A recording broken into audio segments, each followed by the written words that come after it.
My sister told me Dad cheated, so I wouldn't let him walk me down the aisle. She got exactly what liars deserve. Nothing. My dad and I were inseparable growing up. He taught me how to ride a bike, went to every dance recital, and stayed up helping me with calculus homework even though he hadn't done math in 20 years. When other girls complained about their fathers missing important events, I never related because my dad never missed anything. My older sister Haley was different. She always wanted Mom's attention and got jealous whenever Dad and I did anything together. She'd throw fits when he came to my softball games instead of her drama club and complained that I was his favorite even though he bent over backwards trying to include her in everything. When I got engaged, the first thing I did was ask Dad to walk me down the aisle. He cried and said it would be the greatest honor of his life. Haley rolled her eyes and muttered something about it being typical. 3 months before my wedding, Haley called me crying. She said she had to tell me something about Dad that would change everything. She claimed she saw Dad at a hotel with another woman 6 months ago. She said they were kissing in the lobby and she followed them to a room. She had details about what the woman looked like, what she was wearing, even the room number. She said she didn't want to ruin my wedding but couldn't let me have Dad walk me down the aisle knowing what he did to Mom. I was destroyed. When I confronted Dad, he looked completely shocked and denied everything. He said he'd never cheat on Mom and couldn't believe I'd think he would. But Haley had so many specifics and she was crying so hard when she told me. Why would she lie about something like that? I told Dad I needed space to think. He kept calling and texting, but I ignored him. I told Mom I wanted to walk myself down the aisle because I was independent. Mom thought it was weird but didn't push. Haley immediately volunteered to walk with me instead, saying sisters should support each other. The wedding planning continued, but Dad was basically excluded from everything. He'd show up to vendor meetings and I'd leave. He'd text asking about my dress appointment and I wouldn't respond. Haley was right there for everything, though, taking the father-daughter dance song suggestions, helping with the ceremony planning, even giving opinions on the menu tasting that was supposed to be for parents. She kept saying how proud she was of me for being so strong and not letting a cheater give me away. 2 weeks before the wedding, I ran into my dad's coworker at the grocery store. She mentioned how sad Dad was about missing my wedding planning and then said something that made my blood run cold. She asked if I'd ever thanked Dad for the birthday surprise he planned for Mom at that hotel 6 months ago. The one where he rented out the entire restaurant and had all of Mom's friends flown in. The same date Haley said she saw him cheating. I drove straight to my parents' house and asked Mom about her birthday. She lit up talking about how Dad surprised her with a weekend at a fancy hotel and had her college roommate fly in from Oregon. She showed me pictures from that exact day, at that exact hotel, with the woman Haley described. It was Mom's friend Linda, who I'd met dozens of times. They weren't kissing in the lobby, they were hugging because Linda hadn't seen Mom in 5 years. The room number Haley gave? It was the suite Dad rented for the party. I called Haley immediately and asked her why she lied. She broke down and admitted she made it up because she was tired of me and Dad having such a perfect relationship. She said it wasn't fair that I got to be Daddy's little girl when she was the oldest. She wanted just once for me to feel like she did, left out and unimportant. She thought if I was mad at Dad during the wedding, she could step in and be the important one for once. She actually said I should thank her for showing me I didn't need Dad. I hung up and called my dad sobbing. He just said he knew I'd figure out the truth eventually, and that he loved me no matter what. We fixed everything for the wedding, but I didn't tell anyone else what really happened. Haley showed up to the wedding expecting to be part of the processional. Instead, she found out she'd been moved to the back row with the distant relatives. When the music started, Dad walked me down the aisle just like we'd always planned. During the father-daughter dance, Dad announced that he was so proud of the woman I'd become and that he was updating his will to make sure I knew how much I meant to him. He said character and loyalty mattered more than birth order. Haley left immediately after that. The next week, Dad's lawyer sent out copies of the new will. I woke up in the hotel suite with sunlight cutting through the curtains. Lucian's arm was wrapped around me, and I could feel his steady breathing against my neck. The wedding was over. Dad had walked me down the aisle. Haley had left in shame. Everything should have felt perfect, but instead I just felt tired in a way that sleep couldn't fix. My sister had tried to destroy my relationship with Dad because she was jealous. She'd made up an entire story about him cheating with enough details to make it believable. She'd watched me suffer for months while she positioned herself as my support system. Lucian stirred and pulled me closer. He asked if I was okay, and I nodded even though I wasn't sure. Our family would never be the same after this. Mom didn't even know the full truth yet about what Haley had done. I kept replaying the moment when Haley admitted she'd lied. The way she said I should thank her for showing me I didn't need Dad. Like she'd done me some kind of favor by almost ruining the most important relationship in my life. Lucian got up to order room service and I checked my phone. 3 missed calls from Dad. 2 texts from Mom asking if we wanted to come over for breakfast. Nothing from Haley. I put the phone face down on the nightstand. Around noon, Dad called again. I answered, and his voice sounded rough, like he'd been crying. He told me Haley had left him a voicemail overnight.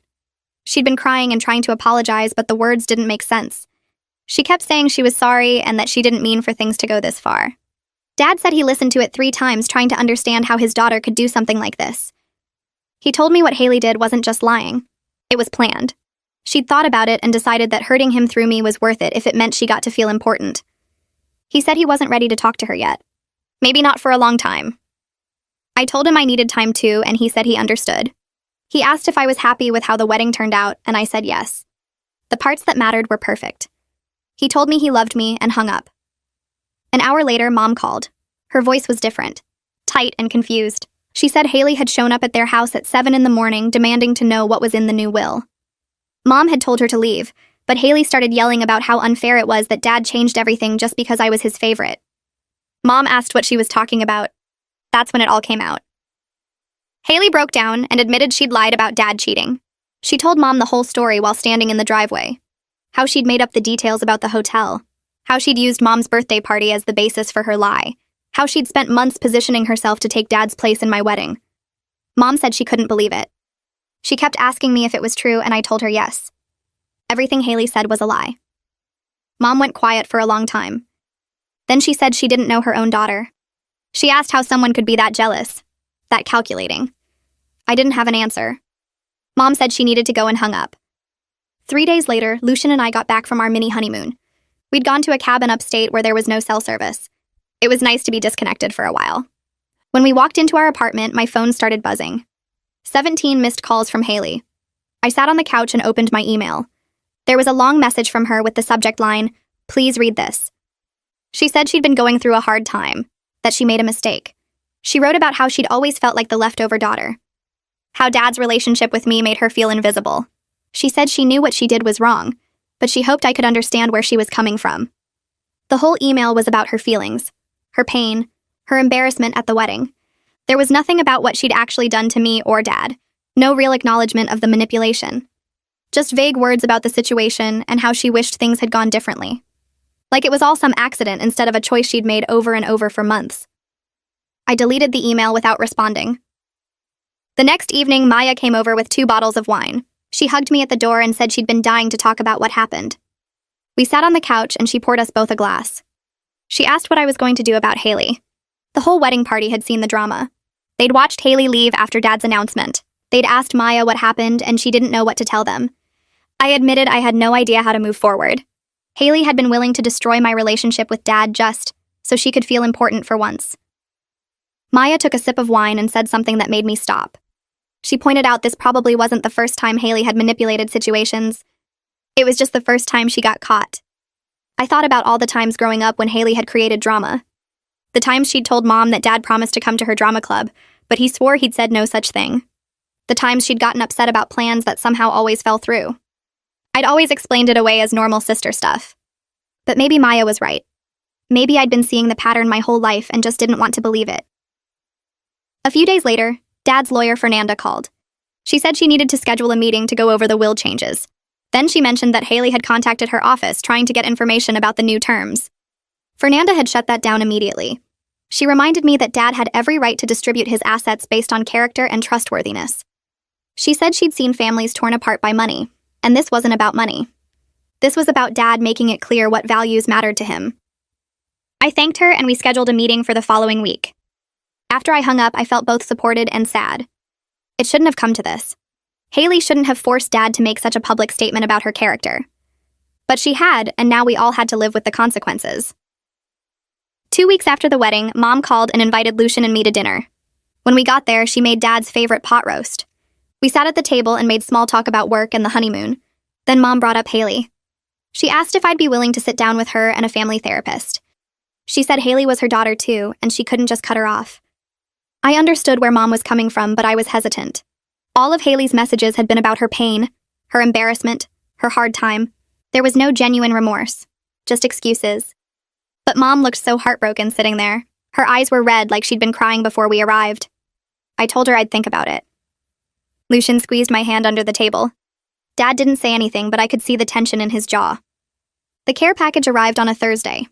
I found it outside our apartment door with my name written in Haley's handwriting. Inside were bags of my favorite snacks, the chocolate-covered pretzels I always bought at the movies, the spicy chips I ate during finals week in college. There was a card that said, "I miss my sister," with a drawing of 2 stick figures holding hands. I opened the card and read her message. She wrote about how she wished we could go back to being close, how she remembered all the good times we had.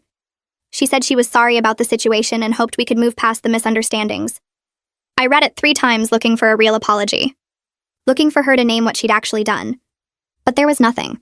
Just vague words about situations and misunderstandings, like she'd accidentally spilled coffee on me instead of deliberately trying to ruin my life. I threw the whole package in the trash. Lucian found me in the kitchen with tears running down my face. He didn't say anything. He just held me while I cried. I started seeing a therapist the next week. Her office was in a building downtown with plants in every corner. She asked me why I was there, and I told her about Haley, about the lies and the manipulation. But then I started talking about other things. Times in our childhood when Haley had twisted situations. Times when she'd made me feel guilty for spending time with Dad. Times when she'd created drama right before important events. The therapist listened and took notes. She said jealousy this intense doesn't develop overnight. She asked if I'd ever noticed patterns before. I admitted I had, but I'd always explained them away as normal sister rivalry. She said I was probably just now seeing things clearly for the first time. That sometimes we don't want to believe the people we love are capable of hurting us on purpose. So we make excuses. We tell ourselves stories that make their behavior seem less intentional. But Haley's behavior had been intentional. She'd planned it. She'd executed it. She'd watched me suffer and felt good about it. Dad and I met for lunch at the diner where he used to take me after softball games. We sat in our usual booth and ordered burgers. He told me he'd been seeing a therapist too. He said he needed help working through the hurt of having his daughter accuse him of something so terrible, of having me believe it even for a little while. He said he understood why I did. Haley had been convincing, but it still hurt. He admitted that Haley's jealousy had been obvious since we were kids. He'd tried so hard to include her in everything, to make her feel special. But nothing was ever enough. She always wanted what I had instead of appreciating what she had. He never imagined she'd go this far, though, that she'd try to hurt him by destroying his relationship with me. We both cried a little sitting there in the booth, but we also laughed about good memories. The time he taught me to ride a bike and I crashed into the mailbox. The dance recital where I forgot the choreography and just spun in circles. The calculus homework sessions where we both got so frustrated we started making up silly word problems. Our relationship had survived Haley's manipulation. That was what mattered. We paid the check and he hugged me in the parking lot. He said he was proud of the woman I'd become, that I'd figured out the truth and made things right. I told him I loved him and got in my car. Mom called 3 days after my lunch with Dad. She sounded tired but also hopeful in a way I hadn't heard in weeks. She said Haley had contacted her asking for recommendations for therapists. Not family therapists for all of us together, but individual therapists just for her. Mom said Haley admitted she needed to work on herself before she could even think about fixing things with the family. I sat down on the couch while Mom talked. This felt different from Haley's previous attempts at apologies. Those had all been about making herself feel better, or getting back into everyone's good graces as quickly as possible. This sounded like she might actually be taking responsibility. Mom asked if I'd be willing to try family therapy eventually. I told her I needed to see real change from Haley first. Not just words or promises, but actual different behavior over time. Mom understood. She said she'd been reading about manipulation and jealousy, trying to understand how Haley could have done something so calculated. She admitted she'd made excuses for Haley's behavior for years, always telling herself it was just normal sister rivalry. But normal sisters don't fabricate cheating accusations to destroy their father's most important relationship. I promised Mom I'd keep an open mind about therapy down the road. But I also told her I wouldn't pretend everything was fine just to make family gatherings less awkward. If Haley wanted to be part of my life again, she'd have to earn it. A month after the wedding, Lucian and I decided to host a small dinner party at our apartment. We invited my parents, Maya, and a few close friends. Dad asked if he could bring his coworker Kurt. I immediately said yes. Kurt was the one whose random comment at the grocery store had exposed Haley's entire lie. Without him mentioning the birthday surprise, I might have gone through with excluding Dad from the wedding. The night of the dinner, everyone arrived within 15 minutes of each other. Kurt showed up with a bottle of wine and a nervous smile. He pulled me aside in the kitchen while Lucian was greeting the other guests. He said he'd been worried about reaching out after everything went down because he didn't want to seem like he was inserting himself into family drama. I hugged him and told him he'd saved my relationship with Dad. During dinner, the conversation naturally turned to the wedding. Maya brought up how shocked everyone had been when Haley left so abruptly after Dad's speech. Kurt laughed and said he had no idea his casual comment about the hotel would lead to such a dramatic chain of events. He'd just been making conversation at the grocery store, trying to cheer me up because I'd looked so sad. Dad raised his glass and said sometimes the smallest moments change everything. We all clinked glasses and laughed, but there was sadness underneath the humor. The whole situation had been so unnecessary. Haley had created this elaborate lie that nearly destroyed multiple relationships. And for what? Because she was jealous? Because she wanted to feel important? After dinner, Dad and Kurt talked about work while Lucian and I cleaned up. Mom helped dry dishes and told me quietly that Haley had started seeing a therapist twice a week. She said Haley seemed genuinely committed to working through her issues. I nodded but didn't say much. I was glad Haley was in therapy, but I'd believe in real change when I saw it sustained over time. 2 weeks later, my phone buzzed with a text from Haley. It was the first time she'd contacted me directly since the wedding. My stomach tightened when I saw her name on the screen. I almost didn't open it, but curiosity won out. The message was long. She started by saying she knew I probably didn't want to hear from her. Then she wrote out specifically what she'd done wrong. She said she had deliberately manipulated me by fabricating a story about Dad cheating. She acknowledged that she'd given me specific details to make the lie more convincing. She admitted she'd watched me suffer and had felt good about taking Dad's place in the wedding planning. She wrote that she understood if I never forgave her. She said she wasn't asking for forgiveness or trying to get back into my life. She just wanted me to know she was working on herself in therapy and beginning to understand how toxic her jealousy had been. The message was different from her previous attempts. Those had all centered on her feelings, how embarrassed she was, how sorry she felt, how much she missed me. This message acknowledged the harm she'd caused without making it about her pain. I read it 3 times. Part of me wanted to delete it and block her number, but another part of me felt something shift. Not forgiveness exactly. More like a tiny crack in the wall of anger I'd built around her. I didn't respond right away. I needed time to think. 3 days later, I finally texted Haley back. I kept it short. I told her I appreciated that she'd acknowledged what she did wrong and that she'd been specific about the manipulation. I said I needed more time before I was ready to talk in person or have any kind of relationship with her. I explained that trust takes a long time to rebuild, and I wasn't going to rush the process just to make everyone comfortable. Her response came back within minutes. She said she understood completely. She said she wouldn't push for more contact or try to force reconciliation. She thanked me for responding at all and said she'd respect whatever boundaries I needed. I showed the exchange to Lucian that night. He read through the messages carefully. Then he said maybe therapy was actually helping her understand boundaries. The old Haley would have called immediately after my text, crying and demanding to talk things through right away. The old Haley would have shown up at our apartment or enlisted Mom to pressure me into forgiving her faster. This version was giving me space. It was a small thing, but it mattered. 2 months after the wedding, Mom organized a family dinner at her and Dad's house. She called to invite Lucian and me, and I asked if Haley would be there. Mom said no. She said she wanted to have a meal with just the 4 of us because it had been so long since we'd all relaxed together. I agreed immediately. We drove to my parents' house on a Saturday evening. Dad opened the door with a huge smile and hugged both of us. Mom had made her famous pot roast with all the sides I loved. We sat around the dining room table where I'd eaten thousands of meals growing up.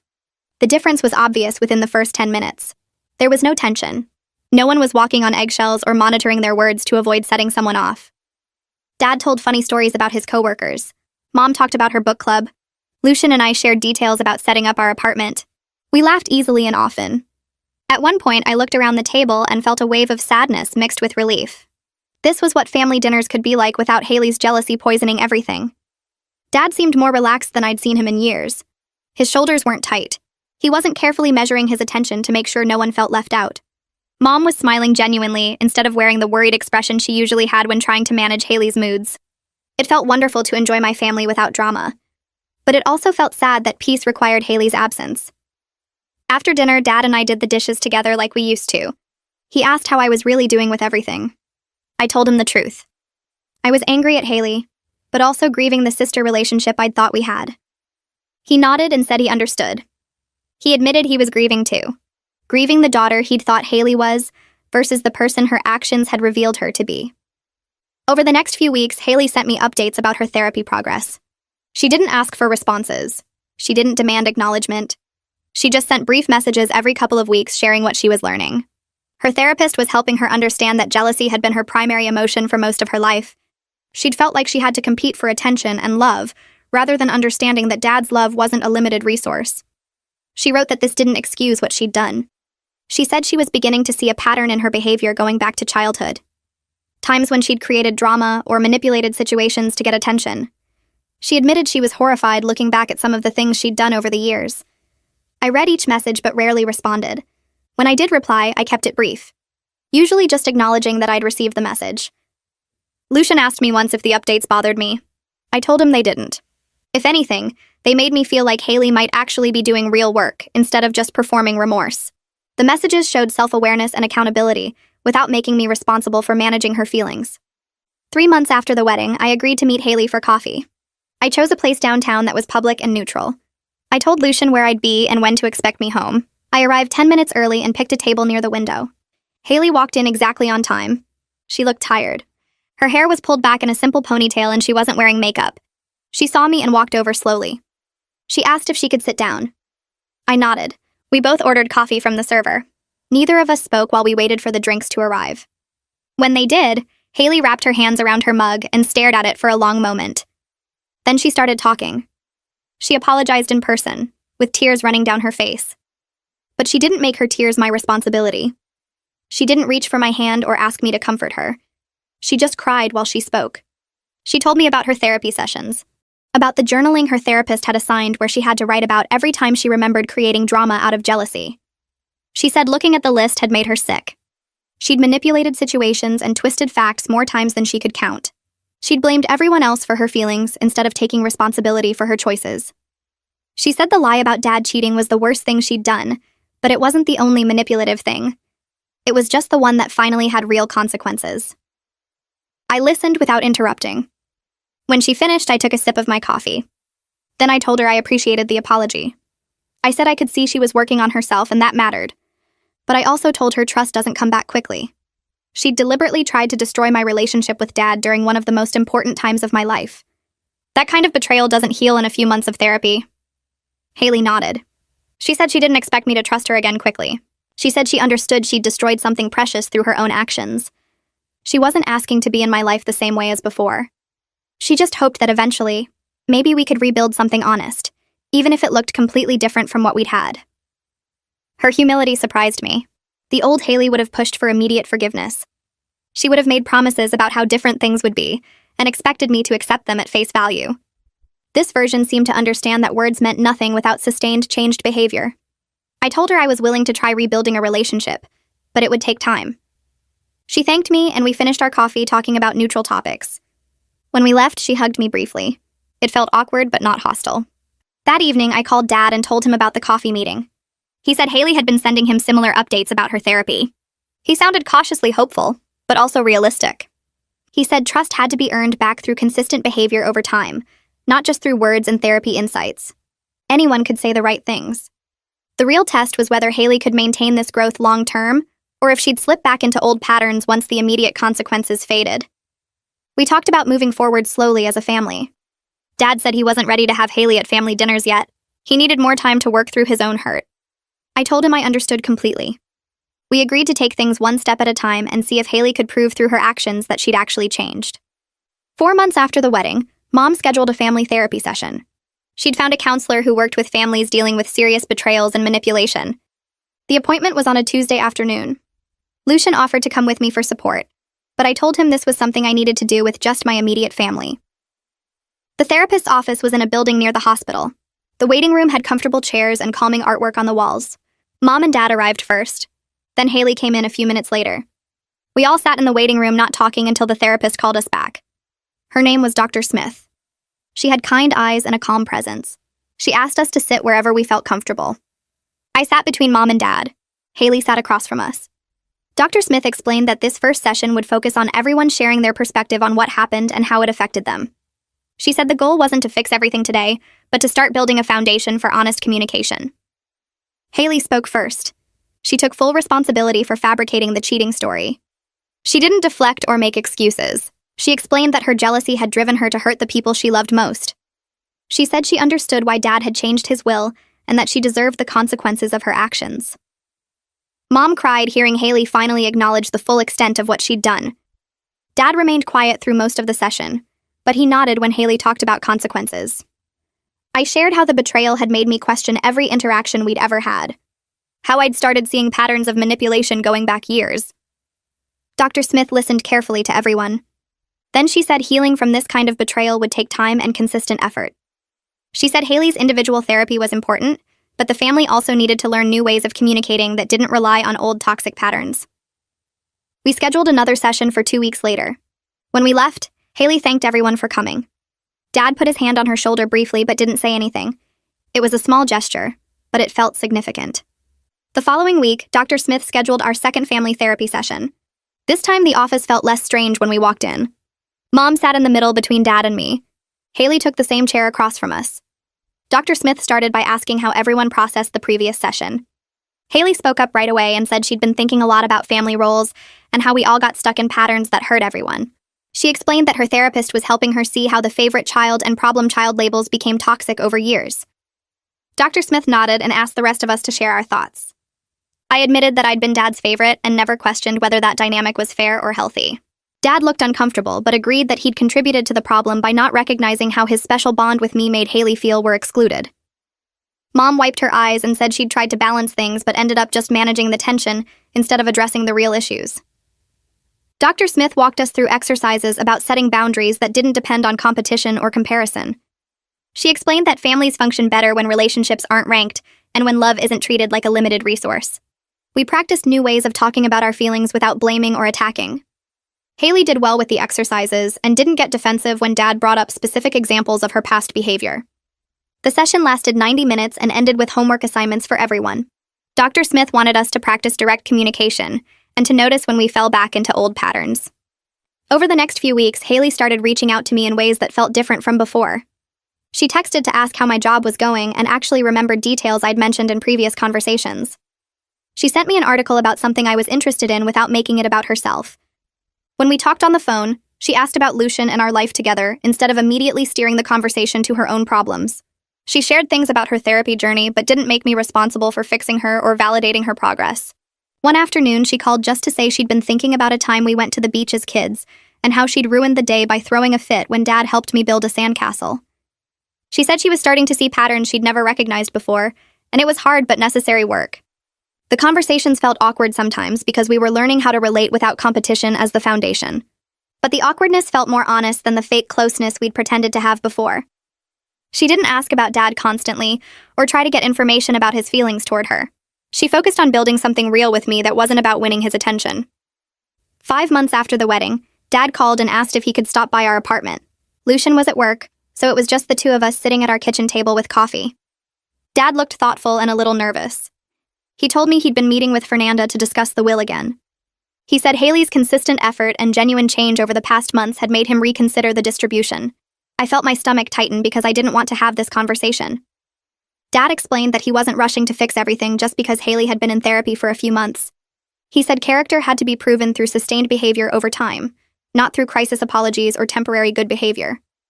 But he also said that completely cutting Haley out forever might not be fair if she was truly doing the work to change. I told him the will was his decision to make, and I appreciated that he wasn't just immediately rewarding Haley for doing what she should have been doing all along. We talked about trust and how it's built slowly through consistent actions. Dad said he wanted to see at least 6 months of sustained change before making any adjustments. He asked how I felt about potentially having a more balanced inheritance situation in the future. I told him honestly that I'd rather have a real relationship with my sister than his money, but I also didn't think Haley should be rewarded too quickly for basic decency. In late November, Lucian and I decided to host Thanksgiving dinner at our apartment. It would be the first major family gathering since the wedding.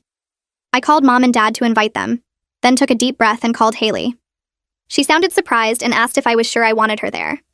I told her yes, but that I needed the day to go smoothly without drama. She promised she'd be on her best behavior and thanked me 3 times before we hung up. The days leading up to Thanksgiving made me anxious. Lucian helped me clean and cook and reminded me that we could ask anyone to leave if things got uncomfortable. Thanksgiving morning arrived cold and sunny. Mom and Dad showed up first with pies and a bottle of wine. Haley arrived 20 minutes later with flowers and a nervous smile. The first hour was tense with everyone being overly polite and careful. We sat down to eat around 2 in the afternoon. The conversation stayed on safe topics like work and weather. Haley complimented the food and asked Lucian about his job without making it about herself. When Dad told a story about something funny that happened at work, Haley laughed genuinely instead of getting quiet and bitter like she used to. After dinner, Dad and Haley ended up in the kitchen together while the rest of us cleared the table. I watched them from the doorway as they talked quietly. Dad's posture was still guarded but not hostile. Haley nodded at something he said, and then they hugged carefully, like two people learning how to touch again after a long separation. Mom saw it too and wiped tears from her eyes. The hug only lasted a few seconds, but it felt significant. When everyone left that evening, I felt exhausted but cautiously hopeful. A week after Thanksgiving, my phone rang while I was getting ready for work. Haley's name appeared on the screen. She thanked me again for including her in the holiday, and said it meant more than I probably realized. Then she admitted something that surprised me. She said watching Dad and me be close during dinner had triggered her old jealousy response, but instead of acting on it or letting it ruin the day, she'd worked through the feelings in her therapy session that week. She explained how hard it was to sit with those emotions without lashing out or creating drama to get attention. She said she was proud of herself for handling it differently. I told her I was proud of her too and meant it. We talked for another 15 minutes about other things, just normal sister conversation that didn't revolve around competition or resentment. After we hung up, I realized it was the first time in years I'd told Haley I was proud of her and actually felt it in my chest instead of just saying empty words. 6 months after the wedding, Dad scheduled a meeting at his lawyer's office. He asked both Haley and me to come together. Fernanda greeted us in the conference room with folders and documents spread across the table. Dad sat at the head and waited until we were both settled before speaking. He explained that he'd decided to update his will again to create a more balanced distribution between Haley and me. He said Haley had demonstrated consistent change and genuine growth over 6 months, which showed him that her transformation wasn't just temporary crisis management. Dad looked at both of us carefully and said trust could be rebuilt through sustained effort and real commitment to change. Haley's eyes filled with tears. She thanked Dad and said she was just grateful to be part of the family again. She didn't ask about specific amounts or percentages. She didn't compare herself to me or complain that it took 6 months. She just accepted his decision with grace. Dad told us both that the new will reflected his belief in second chances, but also honored the reality of what had happened. I would still receive more because of the years of trust and loyalty, but Haley would no longer be completely excluded. Fernanda walked us through the paperwork and explained the details. When we left the office, Haley hugged me in the parking lot and whispered that she knew she didn't deserve this, but would spend the rest of her life proving Dad's faith in her wasn't misplaced. Over the following months, Haley and I started meeting for lunch every couple of weeks. We'd sit at different restaurants around town and talk about real things instead of surface-level small talk. Our relationship felt different, but healthier than it ever had before. We discussed our childhood honestly, including the ways we both contributed to toxic patterns, even though her betrayal was the thing that forced everything into the open. I admitted that I'd enjoyed being Dad's favorite and never thought about how that made her feel. She acknowledged that her jealousy had poisoned our relationship long before the wedding incident. One afternoon at a cafe near my office, Haley told me she was actually grateful the truth came out when it did. She said living with that lie would have destroyed her eventually, and the consequences forced her to face problems she'd been avoiding her whole life. We talked about Mom and how much happier she seemed now that the family dynamics were more balanced.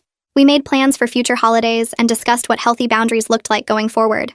The conversations weren't always easy, and sometimes we had to take breaks when emotions ran high, but we kept showing up and doing the work, which felt more valuable than any perfect relationship we'd pretended to have before. As Lucian and I celebrated our 6-month anniversary with dinner at the restaurant where we had our first date, I found myself thinking about everything that had happened since Haley's lie almost destroyed my family. The worst betrayal of my life had somehow led to the most honest relationships I'd ever had with the people I loved.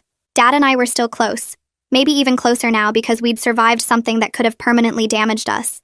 But now Haley and I had something real too, built on accountability and truth instead of competition and resentment. Mom seemed lighter and happier with the family dynamics more balanced and healthy. I'd learned that sometimes the people who hurt you most can actually change if they're willing to do the genuinely hard work of looking at themselves and taking responsibility. Forgiveness didn't mean forgetting what happened or pretending it didn't matter. The scar would always be there. But scars were proof that something healed and healing was possible even after the deepest cuts. Lucian reached across the table and took my hand, and I smiled knowing that my family might be complicated and imperfect, but at least now it was honest.